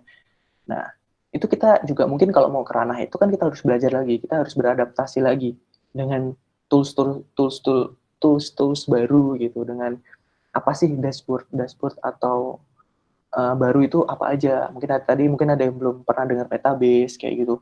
Mungkin ada yang jarang pakai Excel untuk bikin dashboard gitu. Mungkin di Excel pun ada namanya kan makro kayak gitu. Nah, pakai itu mungkin jarang. Nah, di tempat kerja nanti kan belum tentu sama gitu, belum tentu semuanya R, belum tentu semuanya pakai yang kita bisa, tapi kita harus beradaptasi. Selanjutnya eksplorasi. Eksplorasi ini ya tadi kita coba nih cari outlier, kita eksplorasi grafiknya seperti apa, dan terakhir kuncinya adalah communication skill. Communication skills ini ketika kita tahu datanya, kita akan mampu untuk mengkomunikasikannya lebih baik, dan ini kita bisa pelajari. Communication skill ini bisa kita pelajari. Mungkin ya sekarang ini ya saya juga mohon maaf, mungkin komunikasi saya juga kurang bagus, mungkin ya sekarang saya juga masih belajar. Nah, bagaimana ya kita sebagai anak data nih ya, anak data. Nggak cuman ngetik-ngetik atau cuman ada di depan laptop aja, kita ngolah-ngolah, tapi kita juga berusaha untuk belajar untuk mengkomunikasikan hasil data kita, seperti itu. Nah, jadi kuncinya ada understanding data, kita beradaptasi dengan tools-tools baru, eksplorasi, dan komunikasi yang baik. Nah, ini nanti dengan ini kita bisa tadi data driven decision. Nah, data driven decision ini bukan satu orang, tapi ini adalah kelompok atau kita tim, ya ngomongnya tim yang saling terkait. Dari kita harus ada brainstorm, ada diskusi, ada memahami antar tim kayak gitu. Makanya akan tercetus nanti data driven decision gitu. Akhirnya tadi jadi memutuskan suatu campaign, memutuskan suatu apa yang mau kita lakuin itu berdasarkan data dan benar-benar tepat gitu, benar-benar tepat sasaran, dan kita bisa evaluasi hasilnya kayak gitu. Mungkin cukup sekian dari saya pemaparannya. Selanjutnya mungkin ada sesi tanya jawab. Silahkan moderator atau langsung. Baik, terima kasih Mas Fauzan untuk pemaparan yang sangat menarik ya, saya pikir memberikan gambaran satu cycle dari ada permasalahan sampai dibuat keputusan terhadap permasalahan tersebut. Baik, 30 menit ke depan kita akan lakukan sesi diskusi tanya jawab. Jadi seperti yang saya sampaikan tadi, ada dua cara, bisa bertanya langsung atau menuliskan pertanyaan di kolom chat. Di sini sudah ada pertanyaan. Yang pertama dari Mas Yanuar Purbokusumo. Ada dua pertanyaan nih. Yang pertama, kalau menunggu sampai data lengkap, misal untuk kasus contoh kopi kenangan, nunggu minggu ke-8, bisa jadi sudah telat untuk pengambilan keputusan. Bisa atau tidak kita melakukan prediksi data ke depan sehingga kita bisa melakukan analisa data dan mengambil keputusan meski data saat ini itu belum lengkap atau belum ada. Silakan Mas, boleh di satu persatu aja dulu kita jawab. Oke, siap. Nah, untuk ini pertanyaannya kan sampai data lengkap. Kalau jawabannya sebenarnya sederhananya bisa, pasti bisa gitu. Salah satu kasusnya mungkin untuk, kan saya di business development kan kita juga menu baru ya. Menu baru kan nggak mungkin kita tahu ini bekerja atau tidak ya. Nah, ini juga kita bisa melihat dari prediksi contoh menu tersebut sesuai nggak sih dengan selera. Atau kan kita juga bisa survei dulu atau melakukan tes dulu ya. Tadi dengan tes, dengan beberapa kecil data, kita bisa juga prediksi, kita bisa bikin tren atau gimana. Oh, nanti trennya akan menurut prediksi kita seperti ini. Nah, itu bisa. Tapi juga karena itu masih prediksi awal, kita harus siap-siap untuk evaluasi. Langsung evaluasi. Kayak ibaratnya udah jalan nih berapa minggu, ada dapet nih real datanya, langsung kita masukin lagi. Oh, jadi real datanya seperti ini, match atau enggak, kayak gitu bahasanya kan, atau pakai real data lagi. Itu bisa seperti itu. Dan itu sangat possible, dan makanya tapi ini untuk ini tergantung kasusnya juga. Untuk tadi sampai week 8 tadi kan ini lebih ke untuk membership ya. Sedangkan untuk membership ini kan emang waktunya emang panjang. Jadi kita bisa agak lama untuk melihat dulu. Mungkin juga bisa kita kurangin, nggak cuma pakai week 8 ya, kita bisa ngelihatnya mungkin per hari ya. Tadi week mungkin panjang, kita bisa ngelihat juga hari, jadi kayak ngelihat ukurannya kita kecilin lah, matriksnya kita kecilin kayak gitu. Misal datanya bisa aja bahkan monthly gitu, kita ngelihatnya per bulan, tapi dengan kasus sekarang kita cuma ada 1 bulan, yaudah kita ngelihatnya per week. Nah, weeknya misal kita baru cuma punya 2 minggu, tadi nggak nyampe 8, yaudah kita lihatnya per hari, gimana nih trennya. Nah, dari situ juga bisa, kayak gitu. Jadi nggak terpacu sama minggu, tapi kita bisa turunin matriksnya, atau kita tadi bener bisa pakai prediksi. Cuman untuk prediksi ini, kalau bisa sih ya, kita belum tahu ya prediksi kita akurat atau tidak. Makanya seiring berjalan waktu langsung kita update lagi datanya, seperti itu.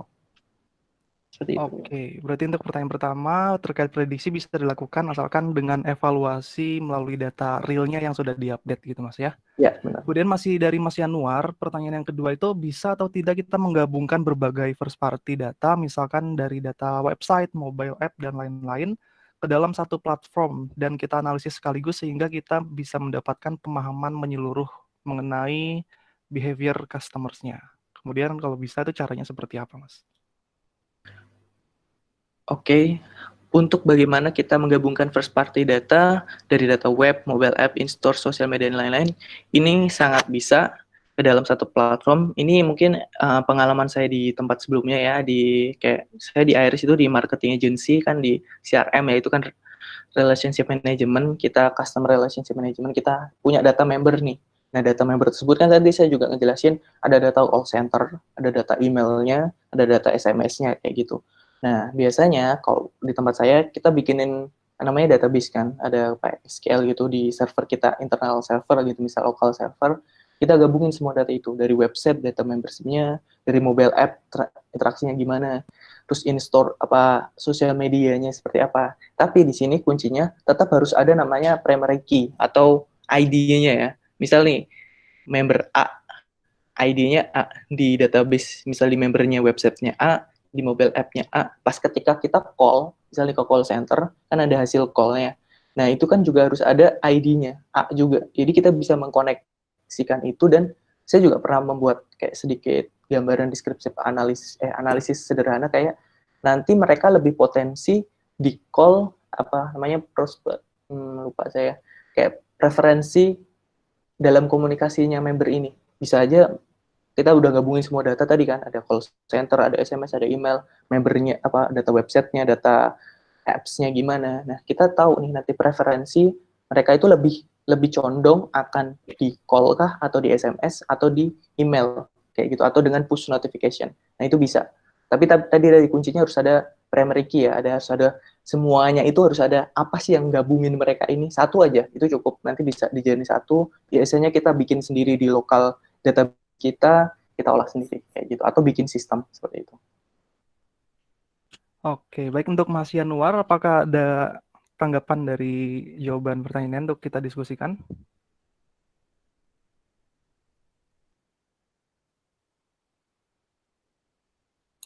Halo, boleh ngomong gue? Ya, boleh, silakan.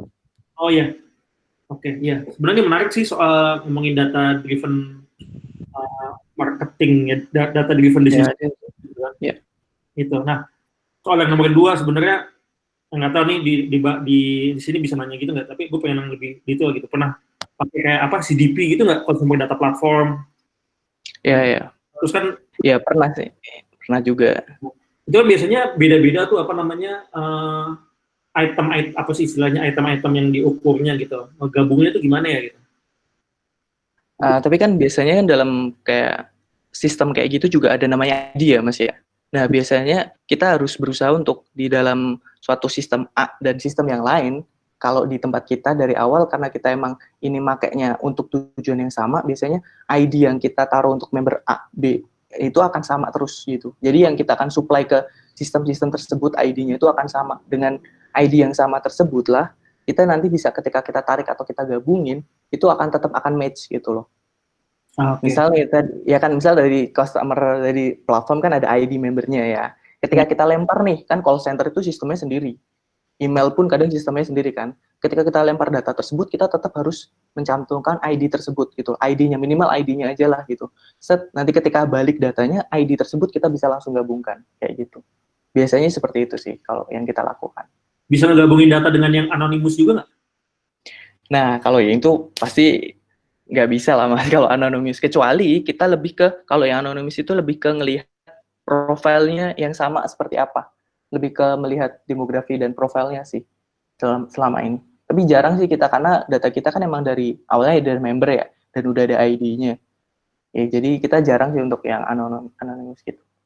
Oke, nggak kan misalnya kalau di websitenya Kopi Kenangan kan bisa orang datang lihat tapi belum sign up gitu kan? Itu kan berarti datanya bagus gitu kan? Ya. Mungkin juga nggak? Atau itu kalau itu belum bisa digabungin, itu lebih ke nanti ke beda ranah lagi. Jadi itu lebih ke melihat behavior yang kenapa sih nggak belum sign up itu behaviornya seperti apa? Secara umumnya aja. Oke. Sip. Thank you. Oke. Berikutnya kita ke pertanyaan selanjutnya dari Irawati. Ini lebih ke sharing sih. Ketika sudah tahu apa yang harus dilakukan, seperti contoh menyatakan bahwa kita perlu promosi di week ketiga dan keempat, lalu bagaimana menentukan promosinya seperti apa? Kemudian, apakah bentuk promosi itu bagian dari tugas data analis? Oke, mungkin boleh sharing Mas Fauzan? Wah, oke. Kalau untuk bentuk promosinya, yang jelas sebenarnya ya bukan tugas data analis, karena itu pasti ada divisi lain. Ya kita tahu ada divisi marketing, bisnis, kayak gitu kan. Mereka yang menentukan jenis promosi yang akan mereka buat, karena mereka kan yang tahu visual, mereka yang lebih tahu lah tentang brand atau itu tersebut. Cuman karena data analis kadang kan kita tahu nih, kita tahu record atau yang saya alami, kita juga ditanya nih pendapat terkait jenis promosinya. Contoh nih tadi di week ketiga dan keempat, untuk kita mempertahankan member biar tadi tidak turun dari 80% ke 30% itu gimana nih? Nah, kita melihat nih, karena kita juga sering melihat campaign atau promosi-promosi sebelumnya, mana yang efektif dan mana yang enggak, kan kita kadang hafal nih, karena kita sering yang bikin reportnya. Jadi kita bisa ngasih saran nih, Bu, kenapa nggak pakai promosi yang ini nih? Dulu kita pernah ngelakuin promosi ini efektif nih. Tapi itu sebenarnya bukan tugas kita, cuman kita bisa ngasih saran. Ketika kita sekaligus menyampaikan tadi insight atau komunikasinya, kita sekaligus bisa menyampaikan saran jenis-jenis promosinya. Adapun untuk bentuk promosi, mungkin kan dari tim marketing atau tim bisnis punya ide yang lain. Bahkan bisa aja ide yang kadang kita belum tahu, karena pengalaman mereka di tempat yang lain, seperti itu. Oke, dari Mbak Irawatinya ada tanggapan, boleh bergabung kalau misalkan ada yang ingin dilanjutkan diskusinya.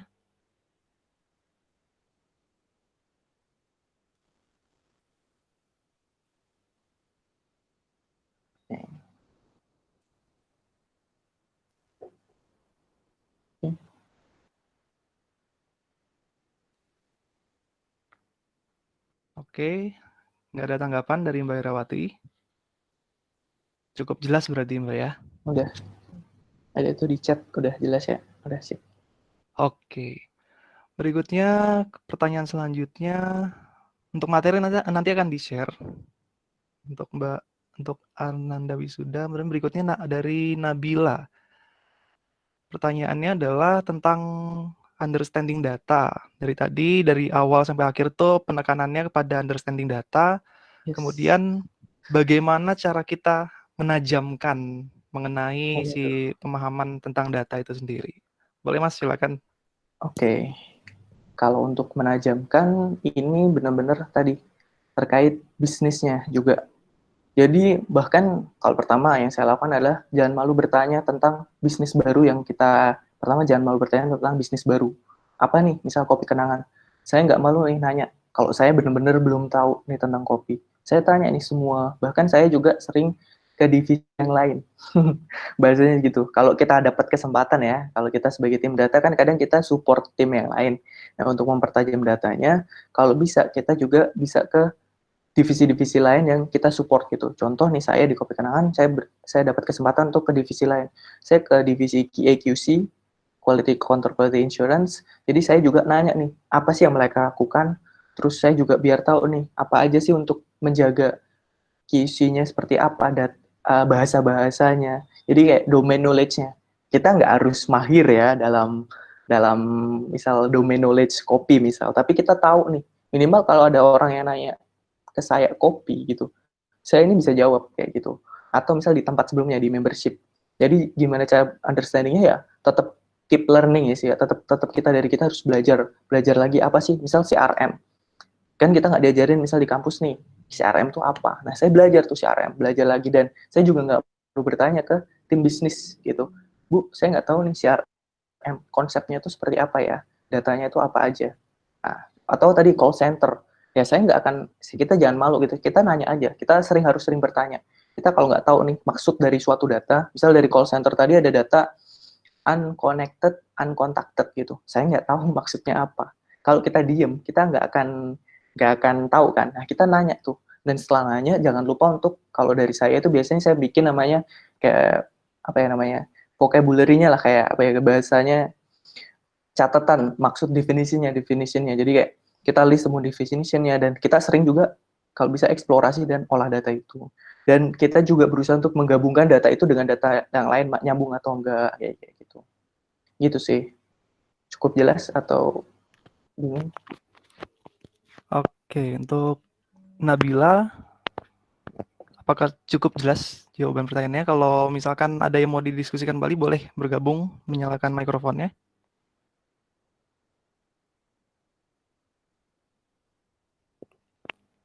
Sekali lagi untuk materi nanti akan dibagikan.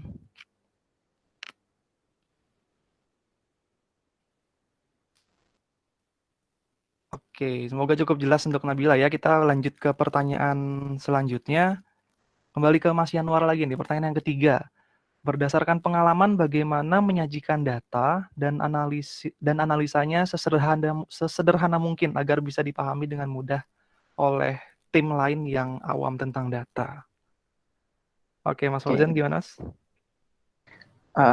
Berdasarkan pengalaman ya tadi dari contoh sampel ya, grafik tadi. Pertama adalah grafiknya cukup jelas. Kedua adalah kita tambahin tadi komunikasi atau bahasa yang sederhana dan cukup jelas. Kalau mungkin lebih expertnya lagi, saya sebenarnya baca salah satu buku yang menarik itu Storytelling with Data ya, data storytelling. Nah, mungkin nanti bisa cari bukunya. Itu di situ ngejelasin bagaimana cara bikin grafik yang cukup enak, cukup mudah, dan bagaimana untuk menyajikannya lebih mudah untuk dibaca. Nah, itu sih. Terus bahasanya ya kalau dari saya sih ya, untuk dari pengalaman saya ya, saya apa ya namanya, penulis bukunya nanti habis ini mungkin saya share di materinya ya, saya tulis di materi sebelum, kan nanti materi di share, nah nanti saya tulis di situ mungkin rekomendasi beberapa buku mungkin ya yang saya pakai gitu lah. Nah, untuk analisis itu kan pertama dari kitanya juga harus memahami ya. Nah, kalau kita memahami dan kita tadi bahasanya adalah komunikasinya jelas, bahasanya jelas, itu kuncinya di situ. Kadang kan kita cuman analisis, ya maaf ya, kadang kita juga cuman hasil analisis udah kita taruh plek gitu. Atau bahkan grafik pun kadang kita taruh grafik, tapi nggak kita tambahin dengan tulisan atau apa, atau kita rapiin dulu gitu. Nah, itu yang biasanya yang penting sih. Kadang sedikit tulisan atau poin-poin gitu aja, tapi itu jelas poin-poinnya dan nyambung sama grafiknya, itu sangat membantu tim lain atau orang awam untuk membaca data. Kayak gitu. Itu sih. Oke, Mas Yanuar mau bergabung untuk diskusi lebih lanjut? Sip, thanks. Oke, cukup sepertinya ya. Oke, untuk yang lain masih ditunggu pertanyaannya. Boleh menuliskan pertanyaan di kolom chatnya atau bertanya langsung dengan izin dulu untuk bertanya untuk menyalakan mikrofonnya. Sambil nunggu mungkin Mas Fauzan, ada nggak sih pengalaman-pengalaman yang menarik gitu ketika mengkomunikasikan data yang sebenarnya kita paham, tapi menjelaskan ke orang yang kurang familiar dengan bentuk-bentuk data, grafik, itu seperti apa? Ada pengalaman-pengalaman menarik nggak kira-kira? Pengalaman menarik. Waduh. Atau apapun lah ya yang berkesan ketika mengkomunikasikan data ke orang yang nggak terlalu familiar terhadap data ataupun sajian-sajian datanya itu sendiri. Lebih ke kadang itu gini, kadang tuh bahkan ada di orang data pun, Ya, ini pengalaman menarik saya ya.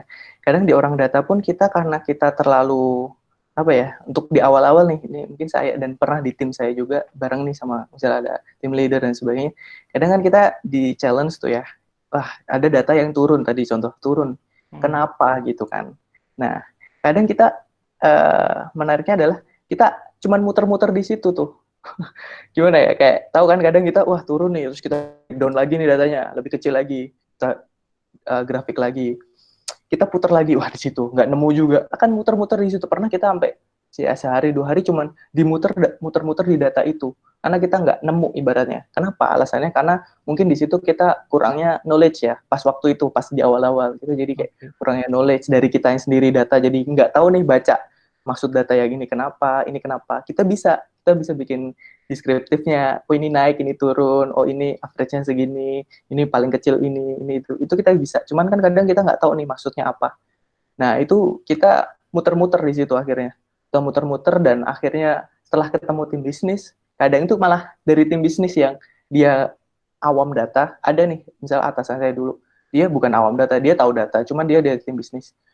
Dari dia, malah dia yang ngasih kayak benang kusut, kayak kita kan benang kusut ya, dia yang lurusin benang tersebut, kayak dia breakdown nih, dia ibaratnya dia tulis apa masalahnya, terus oh ini apa maksudnya apa, akhirnya jadi lurus. Jadi tadi pemahaman data itu sangat penting menurut saya ya, karena bisa jadi nih kita ini satu tim, bahkan ini kita satu tim 3 atau 4 orang, kita cuma muter-muter di dalam suatu data ini karena ini ada data yang turun. Klien nanya, kenapa turun? Cuman pertanyaannya cuma sederhana kan, kenapa turun? Tapi kita nggak nemu jawabannya, terus kita cuma muter-muter di data itu, kita breakdown, kita bikin chart inilah, bikin chart itulah, kita lihat dari sisi inilah, dari sisi itu, dan nggak nemu-nemu gitu loh. Pada akhirnya ketika kita sama diskusi sama tim bisnis, kita tahu dijelasin terkait domain knowledge-nya, lebih detail gitu. Nah akhirnya ada sedikit benangnya lah, ada oh ini kayak gitu. Itu sih menurut saya yang penting untuk dari kita tim data, untuk kita tahu. Oke, jadi lagi-lagi bagaimana memahami data itu benar-benar penting ya. Jadi nggak Iya. cuma sekedar kita bisa bikin grafik visualisasi yang semenarik atau sebagus mungkin, tapi Iya. basicnya tetap balik lagi ke pemahaman tentang data itu sendiri. Iya. Ya misal ya, Mas bikin grafik bagus nih, saya grafiknya turun. Tapi Mas nggak terlalu, Nggak misal bisa jelasin. nggak tahu nih data itu tentang apa. Tahulah datanya tentang apa, tapi pasti ditanya, itu kenapa ya kok turun? Kan kadang kan tim bisnis kan cuma pengen taunya, kok kenapa ya turun kayak gitu kan. Pertanyaannya sederhana, tapi kita jelasinnya gimana? Apa sih data yang terkait dengan data itu yang membuat dia turun? Nah kayak gitu kan. Akan kita pusing nih, apa nih? Kita cari-cari. Kalau kita nggak tahu bisnisnya, kita nggak akan tahu nyarinya di mana kayak gitu loh, data tersebut gitu. Oke. Dan itu pertanyaan-pertanyaan sederhana seperti itu yang sering ditanyakan oleh tim bisnis. Kenapa turun? Kenapa naik? Gimana caranya? Kayak gitu. Kitanya yang harus berusaha untuk memahami gitu. Oke. Berikutnya ada pertanyaan dari Nabila lagi nih Mas. Lanjutan pertanyaan tadi, maksud saya untuk kalangan mahasiswa yang belum face to face langsung dengan masalah, jadi bagaimana caranya menajamkan understanding datanya? Oh berarti mungkin maksudnya pemahaman data bukan dari kitanya kali Mas, untuk mahasiswa yang belum face to face langsung ke masalahnya. Oke. Kalau untuk mahasiswa, saran saya ya, ini saran aja. Saya juga dulu, kalau jujur nih saya agak menyesal juga sih pas dulu belum bisa melakukan ini gitu, baru ketemu sekarang kayak coba untuk explore. Sekarang ini kan data dan jenis-jenis data itu udah banyak di internet ya Mas ya. Kayak ada data BPS kayak gitu. Terus data-data yang lain lah di Kaggle. Data-data itu udah banyak banget. Coba belajar dari situ. Dari situ pun nggak cuma 1 atau 2 data, banyak bisnis data yang lain kayak gitu. Dan sekarang juga banyak course online yang udah include sama ada datanya juga. Nah, coba dari situ coba download atau gimana datanya, coba olah dari situ. Terus berusaha untuk, kalau saya misal kalian men-challenge diri kalian sendiri, bikin analisis dan menjelaskannya, bisa menjelaskannya kayak gitu ke antar mahasiswa gitu. Misal kalian men-challenge aja dari data luar, bukan data yang di kampus ya, misal browsing, cari data yang raw atau gimana. Sekarang udah banyak banget data di luar, di internet terutama kan. Download, coba kalian challenge diri kalian atau tim kalian atau komunitas, misal bikin komunitas mahasiswa di antar mahasiswa teman-teman gitu, men-challenge, bikin analisis dan bisa menyampaikan itu ke orang awam. Ke orang awam itu misal ke teman yang lain yang bukan statistik mungkin, atau ke teman yang lain yang emang benar-benar awam, atau kalian bisa bantu menganalisis atau mengolah data teman-teman non statistik. Contoh dulu skripsi gitu. Misal saya dulu teman saya ada skripsi anak kehutanan. Kan saya juga harus memahami dong datanya kayak gitu. Kehutanan ini tentang apa. Jadi nggak cuman bikin rancangan-rancangan aja, juga harus memahami kayak gitu. Nah, kayak gitu tuh itu bisa membantu mahasiswa. Nah, terutama sih data-data online yang sekarang udah banyak ya, untuk mau akses yang lebih mudah tuh data online udah banyak, coba pahami, dan biasanya di data online pun udah ada description atau penjelasannya kok. Nah, dari situ coba pahami, coba bikin analisis, coba bikin eksplorasi, dan coba sampaikan ke temen atau ke orang-orang yang mungkin awam kayak gitu. Kalau mereka ngerti dan wah cukup jelas dan tertarik, kayak mereka wah dapat informasi baru atau dapat insight, nah itu berarti ya selangkah lah, kita selangkah bisa gitu. Mungkin gitu. Oke, berarti intinya kita simulasi secara mandiri gitu ya, menggunakan Ya, data-data yang bisa kita akses secara mudah kayaknya sekarang, atau bisa juga dengan membantu orang dengan data-data yang lebih real gitu. Oke, Nabila, ada tanggapan atau lanjutan dari pertanyaannya? Cukup ya? Oke. oke. Berikutnya ada pertanyaan dari Mas Yanwar lagi nih. Pertanyaan keempat dan kelima terkait mata Waduh. kuliah atau materi kuliah nih. Yang pertama, mata kuliah yang paling bermanfaat untuk data driven decision. Yang kelima kebalikannya, yang paling tidak berguna. Oke, gimana Mas kira-kira? Aduh. Kalau keempat mata kuliah apa? Kalau dulu sih yang itu, yang eksplorasi data ya, itu termasuk penting. Eksplorasi data, apa sih, data exploration ya, saya lupa itu nama mata kuliahnya. Terus juga sebenarnya kalau untuk bermanfaat tergantung juga sama apa namanya, tergantung dengan goals kita di data driven decision ini. Misal nih tadi ada analisis berarti kan kayak analisis regresi dan sebagainya, kita harus paham dan gimana cara menyampaikannya detailnya, itu kan penting. Jadi tapi terutama untuk eksplorasinya sih, kalau untuk data driven decision itu eksplorasi, yang mata kuliah eksplorasi data itu menarik dan penting sih. Dan selanjutnya mata kuliah yang tidak berguna, wah nggak bisa ini Mas. Ini semua Semua berguna Mas. berguna, Wah, betul. semua Saya berguna. sepakat. Soalnya Semua berguna. gini Mas, baik lagi Mas, kadang data driven decision ini kan nggak cuman di ranah saya ya, di ranah kayak sekarang nih saya di membership, marketing, atau di kayak gini ya, di copy, sales dan sebagainya. Di tempat lain, mata kuliah lain itu lebih berguna sebagai penentu keputusannya, ya dong, ya kan? Ya kan, misal di tempat lain kan nggak cuma saya ada survei, ada marketing research gitu kan. Mereka butuh nih MPC atau yang lain gitu. Terus ada di tempat penelitian research gitu kan, mereka butuh perancangan percobaan. Nah, itu penting buat mereka untuk menentukan decision-nya kan, kayak gitu. Atau makanya di data ini kan ranahnya sekarang cukup luas ya, data ya. Ada data analis kita di tempat, bahkan data analis pun bidangnya kan banyak juga. Mungkin ada data analis di perbankan, ada data analis di aktuaris kayak gitu kan. Ada data analis di tempat yang bidangnya apa. Nah, kayak gitu kan beda-beda kadang mata kuliah yang dipakai gitu. Ada aktuaris kan lebih penting mungkin ya materi-materi aktuarisnya, prediksinya, scoringnya kayak gitu di bank gitu. Mereka lebih penting itu. Tapi di tempat lain kan belum tentu kayak gitu. Gitu sih menurut saya. Ya kan Mas? Ya. Oke. Mas Yanwar, ada tanggapan mau bergabung? Sip. Oke, jadi intinya basicnya tadi untuk mata kuliah itu di manajemen data gitu Mas ya? Ya itu salah satu juga, manajemen data juga penting tuh. Database management ya, itu juga penting. Eksplorasi data, kan ada kan? Kayaknya ada ya mata kuliah. Iya. Eksplorasi data. Ya. Oke, yang lain masih ditunggu pertanyaannya. Kita masih punya sekitar 7 menit lagi untuk diskusi. Boleh tuliskan pertanyaannya di kolom chat atau boleh langsung bertanya gitu. Ya. Diskusi aja. Dan mungkin kalau ada yang nggak sempet nanya di sini atau gimana, bisa langsung kok nanya ke saya. Mungkin kalau bisa cek di LinkedIn saya, bisa nanya Ya. cara itu. Jadi nggak Terkait terbatas di sesi ini ya, ya Mas ya? nggak terbatas di sini, bisa nanya-nanya terkait gimana sih mungkin mulai jadi fresh graduate gitu, pas di kampus saran Ya kan banyak juga ketika kita masuk ke dunia kerja kan kita juga kaget ya Mas ya. Mungkin wah ternyata beda nih sama dunia kampus. Apa aja sih poin-poinnya? Mungkin tadi di presentasi presentasi saya belum detail, mungkin bisa nanyain lebih detail nanti gitu. Gitu. Oke. Mungkin sambil nunggu yang lain mikir mau nanya apa nih Mas, kira-kira kan eh, di sini mungkin peserta banyak banyak mahasiswa yang masih kuliah gitu. Kalau misalkan mahasiswa yang masih baru untuk mulai menyiapkan diri untuk mengasah data driven analysis, kira-kira untuk saat ini action real apa sih Mas yang bisa dilakukan sekarang? Selain tadi untuk simulasi secara mandiri lewat data-data real yang ada di internet dan sebagainya. Action real tadi sih sebenarnya.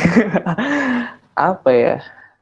Karena yang di internet tadi tersebut kayak course dan sebagainya tuh sekarang udah banyak ya. Banyak ya, oke. Udah banyak banget dan kadang tuh kitanya malas pasti sih. Saya sendiri mahasiswa nih, mumpung waktu kalian banyak, jangan malas deh. Beneran itu bener-bener bisa kepake course-course yang ada di internet.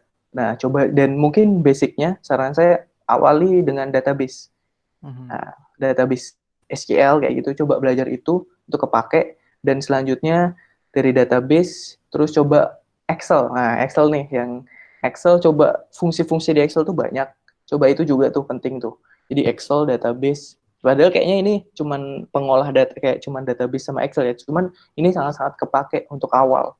Karena kita mau nggak mau kan pasti di suatu tempat kerja gitu kita belum tahu tuh nanti di sana itu adanya apa aja. Tapi minimal Excel tuh ada kan. Nah, pasti kita disuruh ngolah data kan dengan Excel. Nah, Excel itu coba dieksplor apa aja sih fungsi di Excel itu gitu. Dan itu sebenarnya banyak banget loh analisis di Excel tuh udah bisa banyak gitu. Pakai minimal kadang ada sering kalau ada tes-tes data analis nih, kan saya juga kadang ngetes gitu kan. VLOOKUP, HLOOKUP kayak gitu. Terus SQL-nya pakai query, nyari data dan sebagainya. Itu sebagai basic dan kadang nggak semuanya bisa loh. Padahal statistika gitu misalnya. Emang sih nggak diajarin gitu. Cuman kadang itu kita ada tes seperti itu dan beberapa nggak semuanya bisa gitu loh untuk tes itu. Excel loh, padahal cuma VLOOKUP. Ayo, masnya bisa VLOOKUP. Bisa kan ya? Pasti dong. Oke, berarti kira-kira itu lah ya basic requirements-nya Iya. untuk masuk ke apa Iya. namanya data driven analysis. Yep. Oke, ada lagi teman-teman yang mau ditanyakan? Kita masih punya sekitar 4 menit lagi. Satu pertanyaan mungkin kali ya. Silakan. Untuk LinkedIn, email nanti akan disertakan di dalam materi, Mas ya. Iya, bisa nanti. Ya mungkin tambahan untuk yang lain pun yang nggak cuma mahasiswa yang udah fresh graduate atau yang udah kerja, pokoknya jangan berhenti untuk belajar aja ya. Maksudnya ya tadi kan walaupun misal sekarang udah kerja nih atau mungkin yang masih mahasiswa, mungkin masih materi kuliahnya apa, tapi coba aja belajar hal yang lain gitu. Saya pun sekarang pun kayak misal, wah sekarang lagi belajar R, misal R-nya yang apa, yang bikin mapping nih, bikin titik-titik kayak gitu, bikin titik. Kan kita nggak diajarin tuh di kampus kita. Nah, kita belajar sekarang R pakai nitik-nitikin kayak sekarang gimana sih bikin heat map kayak gitu. Jadi belajar hal-hal baru itu bisa mengasah kita juga, jadi membantu kita untuk hal yang baru, misal knowledge yang baru. Jadi kita bisa tahu nih, bisa kadang menyambungkan knowledge A ke knowledge B gitu penting, bisa jadi insight gitu. Kadang ya tahu kondisi yang sekarang ini terjadi, contoh dalam kondisi pandemi kayak gini. Kan juga bisa saya baca-baca di LinkedIn itu dapat report juga, ada report COVID gimana pandemi ini mempengaruhi marketing, pemarket dan sebagainya. Nah, kayak gitu jangan lupa untuk kita sebagai mahasiswa atau mungkin yang fresh grade atau yang masih kerja, kita juga ikut baca apa sih efeknya sama kita kayak gitu. Kadang juga mempengaruhi bisnis kita atau kerjaan kita kan. Nah, kayak gitu tuh penting. Ya, sering baca, sering ngelihat kayak gitu. Gitu. Oke, ada pertanyaan terakhir nih Mas. Boleh sharing pengalaman kira-kira skill apa yang perlu banget atau yang paling perlu kali ya kita dalami hari ini sebagai mahasiswa buat persiapan kita terjun ke dunia kerja. Mungkin ini dunia kerja secara umum kali ya. Kalau tadi kan kita bicara khusus di data driven analysis. Boleh Mas? Kalau dunia kerja secara umum, pasti kan untuk mahasiswa di sini ini itu ya, rata-rata statistik ya, data ya berarti ya. Mhm. Untuk data sendiri tadi basicnya adalah database SQL. SQL itu logiknya at least minimal paham basicnya lah. Itu penting. Itu sangat pertama itu. Yang kedua adalah eksplorasi data. Eksplorasi data kita bagaimana kita mengeksplor dan membuat grafik yang tepat dengan data yang tepat. Nah, itu penting. SQL sebagai database-nya, eksplorasi data, dan membuat grafik itu sebagai visualisasinya. Dan selanjutnya terakhir adalah ketiga, menurut saya ya, ini nih versi saya. Ketiga adalah komunikasi. Kadang nih kita sebagai anak data cuman ya di situ aja di laptop aja hasil analisis data kirim aja, tapi kita kurang berkomunikasi. Berkomunikasi dalam artian ya menyampaikan apa sih dari data tersebut. Nah, komunikasi ini pun bisa dilatih. Sepakat dong, di dalam kuliah pun kan kita juga misalnya di mahasiswa, ketika mahasiswa pun kita sering berlatih komunikasi kan dalam organisasi dan sebagainya. Itu cukup penting juga di dunia kerja, bagaimana kita mengkomunikasikan hasil analisis kita ke tim lain atau orang lain kayak gitu. Itu sih. Jadi kalau untuk orang data, SQL database itu penting, terus eksplorasi datanya, visualisasi datanya, memilih mana grafik yang tepat untuk data yang tepat, dan bisa mengkomunikasikannya dengan baik. Tiga itu. Ini basic-basicnya aja, belajar dulu mengolah ini basic-basicnya aja dulu. Nah, terus Excel ya, Excel itu ya ibaratnya standar lah, gitu. Ada lagi? Oke. Ada tanggapan kira-kira dari penanya terakhir nih, Mbak Siti Haryati?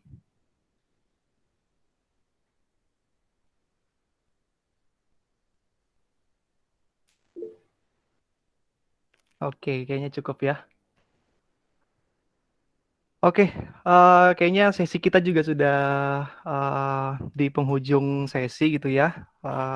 Kalau misalkan ada pertanyaan-pertanyaan yang belum tersampaikan atau baru kepikiran setelah sesi ini pertanyaannya, boleh nanti ditanyakan di luar sesi ini. Nanti LinkedIn, email, dan kontak-kontak Mas Fauzannya akan disertakan di dalam materi yang akan kita kirimkan gitu. Baik, terima kasih banyak buat Mas Fauzan, buat Ya, wawasannya untuk sharing pengalamannya sama-sama. yang sangat menarik dan sangat memotivasi dan memberikan insight Oke. baru buat kita semua. Semoga sehat selalu dan lancar-lancar segala Ya, urusan kerjaannya ke depan. Untuk peserta yang sudah ya. bergabung juga terima kasih banyak. Semoga sehat-sehat juga buat kita semua dan sampai jumpa di Start Talk sesi selanjutnya. Oke, saya Ya. akhiri. Selamat pagi. Wassalamualaikum warahmatullahi wabarakatuh. Waalaikumsalam.